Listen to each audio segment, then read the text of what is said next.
If you can't figure out your purpose, Figure out your passion. For your passion leads you directly into your purpose. I'm Samhitha, and I'm an example of this quote. And this is my story. I started baking when I was about 13 years old. My mom never allowed me into coming into kitchen, partly because she was scared that I would hurt myself, and partly, I thought, because she was scared that I will mess up her kitchen, like all the mothers. But my dad pushed me into learning new things. He's a firm believer of the quote, "Practice makes a man perfect." So he pushed me into learning new things, going and trying new things. That's how I started making my chocolates. After a few months, we shifted to a new town because of my dad's transfer. It was a pretty small town, and I am not exactly comfortable in it. I tried to make some friends, but we didn't have like minds, and I felt like an outsider. That's when I started staying at home more, not going to school. So I started baking a lot and trying and testing new recipes and desserts. Since I didn't have anyone to talk to, my baking became my best friend, and books too. After my 10th grade, we shifted back to Hyderabad. I always wanted to become a doctor. There are two reasons I've deviated from my path.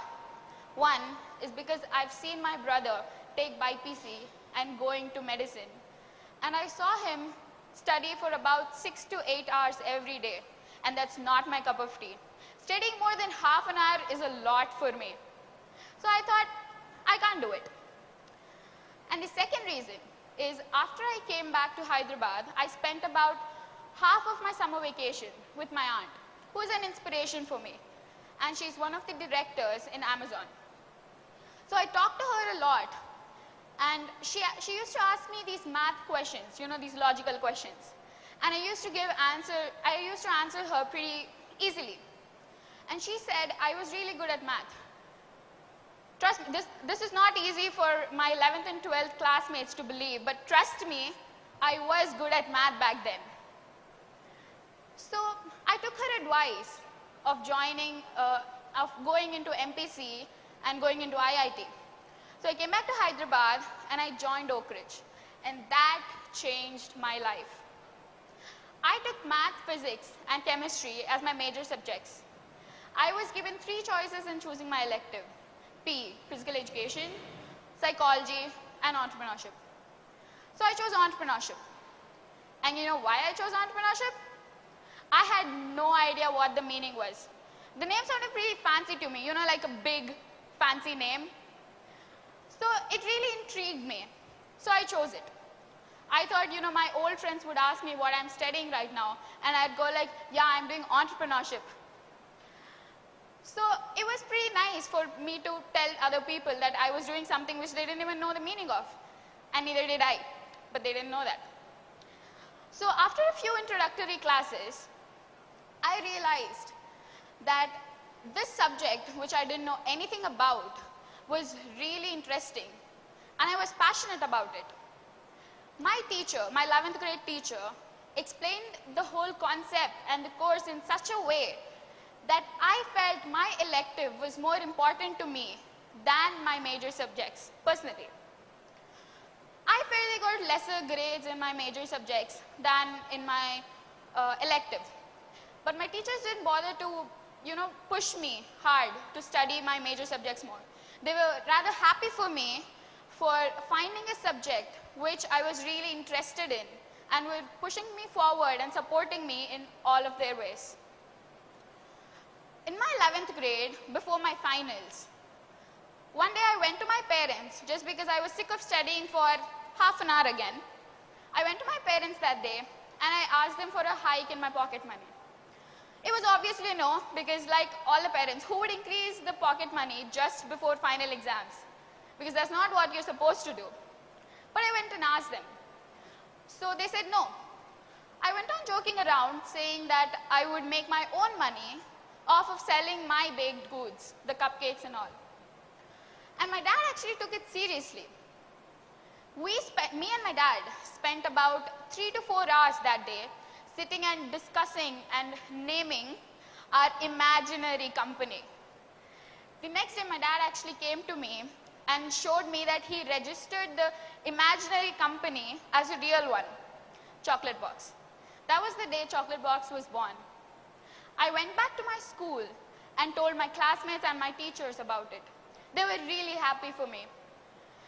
My teachers sat with me, my entrepreneurship teachers. They were giving me inputs and feedbacks about what can I do for marketing. I went to my principal that day and told her about my company. And we decided to launch it on May 6th of 2016 on the campus, in the campus. But it did not happen because of some reasons. But the next year, the following year, in my 12th grade, my school gave me a chance to put up not one, but 2 stalls on the Founders Day. One in the Ethnic Food Center and the other one in the Business Center. I got a tremendous feedback from all the attendees, all the parents and the teachers. And mostly, I got a feedback from our founder, Mr. Shomidas, and that's when I knew that this is not it. I just can't sit at home, bake chocolates and sell it online. I had to grow. So, as I told before, in Karnool, books and baking became my best friend. Coming to books, I always liked going out and sitting in a cafe and imagined myself doing that. Having a cup of coffee and reading a nice book. I tried it 4 times actually, going to a cafe and doing that. But it wasn't a success. There was a lot of noise. People came and took order. I don't want any order, but they still came. So I thought, why can't I combine my both passions, reading the books and my baking? So I came up with an idea of a book cafe, which I later went to my school and talked about it with my teachers. My 12th grade entrepreneurship teacher was so excited and happy that I got an idea like this, that she sat with me and we discussed about it, and she made me do a project, a whole business plan about my company, because that was what we were studying in that grade. So I made a 40-page business plan for my book cafe, and I got 30 on 30 for it. I was happy, even though I got fairly less grades in the other subjects. They didn't push me. And after my 12th came the bigger challenge. I had to choose which path I had to go to. I have 3 options. One is through my passion. I could go into culinary arts or the baking and all. And the second is through my love for my subject. I could choose business management. And the other one is I can just continue with my previous subjects of 11th and 12th and go into engineering. I put MPC aside, engineering aside, because that's not my cup of tea. I cannot do it. I'm just not good at math, or I just hate it. So I was a bit fickle-minded in between these 2 subjects, between these 2 courses. So I went to my school counselor and sat with her for a whole day discussing about this. She didn't judge me for how fickle-minded I was between choosing courses. She sat with me, showed me all the colleges and the courses I could take.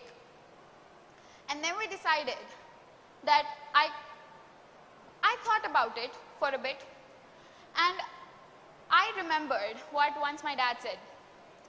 Practical and theory go hand in hand.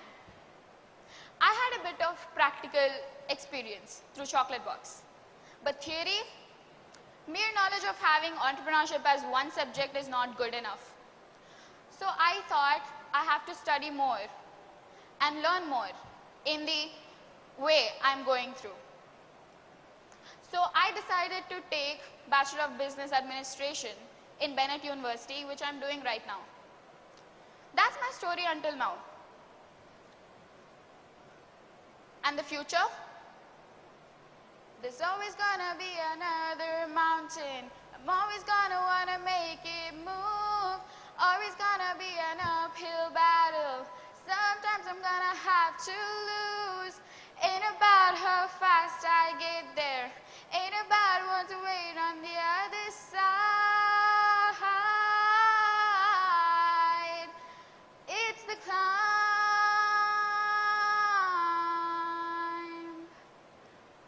What matters is what's beyond it. I don't know what's beyond the mountain. What I care about is my journey. What I truly care about is the climb. Thank you.